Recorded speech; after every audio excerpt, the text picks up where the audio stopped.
Hey everyone, welcome to Armbars Sidebars. Today we are joined by a star in professional wrestling. He's been involved in wrestling for around 2.5 decades, known for his time in Ring of Honor, TNA, New Japan Pro Wrestling, Zero One, and of course WWE, among numerous other promotions. Brian Kendrick, sir, thank you so much for joining us for part two.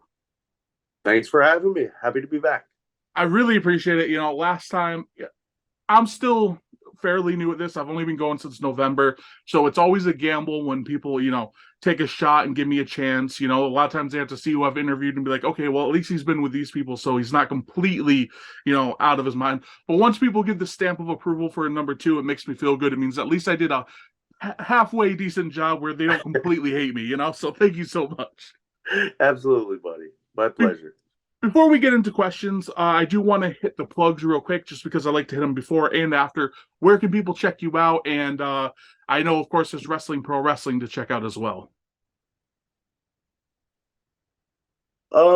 Yeah, I mean, check me out on the indies. Hopefully I'll come to your town at some point. Social media, Mr. Brian Kendrick, and that's it. Yeah, that's that. I guess that's the size of it.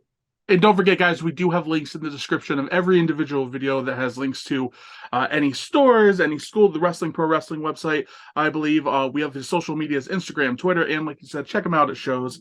I appreciate it. Now, before we get back to your career, because we left off right around early 2003, maybe. I think that's about where we were. I want to touch on 2023 because you did something very cool right after our conversation. Actually, you might have been even working on it when we had our conversation.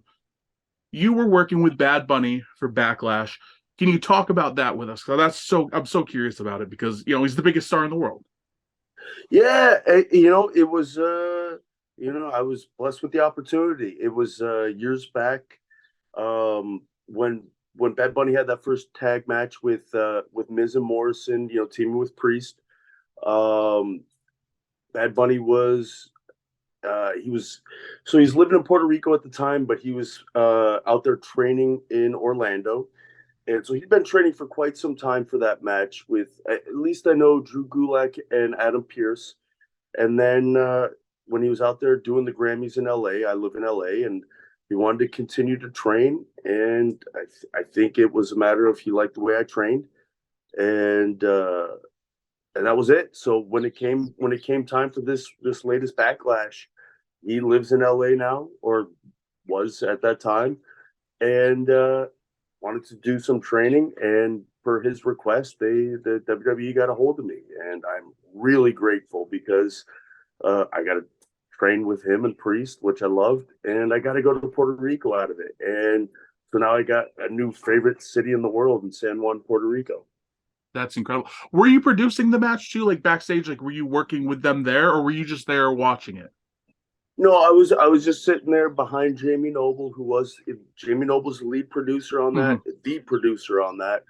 There was another wrestler named Jason Cade who lives out in LA and was doing some producing on I believe just a trial basis. I don't know if he's employed at this point, but he helped out as well out in LA. But yeah, as luck would have it, I got to go out to Puerto Rico per their request and sit behind Jamie Noble and Gorilla just in case. And that was it.